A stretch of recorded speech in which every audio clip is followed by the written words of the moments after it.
Hi, my name's Neil France and I've been working with IIR for 5 years as an associate trainer.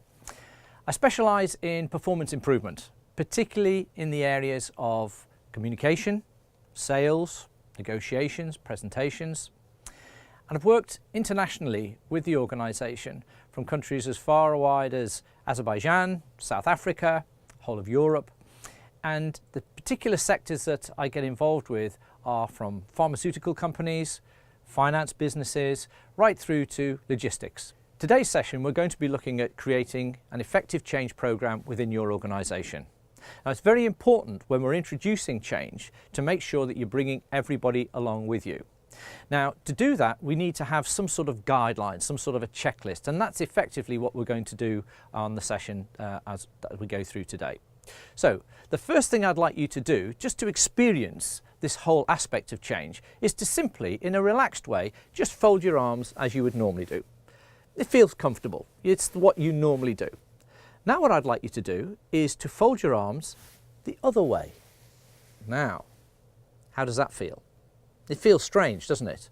Let's just relax again and fold our arms the normal way. Now fold them the opposite. Again, it feels strange. However, it's feeling a little less strange than it did last time. And this tells us an important lesson, that what we need to do is we need to get people used to change. We need to get them used to having different habits and behaviours. And that's effectively what we're going to look at. Now, the issue that we've got is that people see the world differently. This aspect of seeing the world differently is very important to be aware of. Now, let me give you an example of that. I'm going to show you a picture, and in this picture there is an image, and I'd like you to work out what's the first thing that you see in this image. Now, some people will see the old lady immediately in this image, and other people will see the young lady. Now, after a little while, I'm sure you'll start to see both images. But what this means is we interpret information slightly differently. And we have to make sure that our change program has got these aspects built into it to make allowances for people to understand what the change is, why it's needed, and how it's going to be implemented. Let's have a look at another image. And again, if we look at this one, the first picture that everybody sees here, and everybody will agree, is a horse. And that's fine up until the point somebody else then says, well, actually, I can see a frog. Now, when somebody says that in a group and they look at this picture, everybody's like, you see a frog? There's no frog in that. It's obviously a horse. But if you tilt your head to the left by 90 degrees, then you will see the frog. Now, the importance of this is that when we have a change program, you think you'll have communicated your messages very clearly about what's going to happen and why it's going to happen. But what will also occur is that people will look at your information slightly differently. And we need to make sure that we're covering everybody in your team and that they are going to successfully understand and be able to implement these changes. This particular slide is very interesting because this takes us through the way that people react to change. Now, in the slide, we're going to see a request by the company to its people to improve its performance from a particular level to a higher level. Now, when the company introduces the changes that are required to improve this performance, this is the sort of thing that happens. We have an initial reaction against that change. Now, why is that? And it's because when you ask people to do things differently, they have to think about it. If they have to think, their performance will drop. That is a fact of life. So if we are implementing a change program, we have to recognize that that is going to occur. Now, because we're asking people to think slightly differently, there will be a group of individuals within your organization that will quite frankly just say, I'm not doing it. Now, they may not say that to your face, but mentally, that's how they're thinking about it. We're just not going to do it. If we can overcome that, and we'll talk about how we overcome that later, the next phase is as follows. We have the people who what we call rationalize the situation. Now, what they do is they will say, I would have made those changes. I would have made that, made those differences that you're requiring. However, I didn't have the time, or the software wasn't quite up to it, or we didn't have those resources that we needed to make those changes. In other words, it's everybody else's fault except theirs. The result for you in trying to implement change is exactly the same. Change stalls. Now, what you have to do is persist, and the persistence phase can carry on for a number of weeks. And the question that we're often asked is, how do I know when the changes are really starting to be implemented? And you'll know this when people are starting to teach each other about how to make the various changes in habits and behaviours. Then you know your curve is starting to come up because the message is percolating through the organisation. And it's at that stage, once you keep reminding and reinforcing about the necessary changes, that you can get that significant improvement in performance. Now, what we have to look at here is, well, how do I handle this? And that's what we're going to cover next. So let's have a look at this slide here. And what it's dealing with is the different reactions to change when they're first introduced.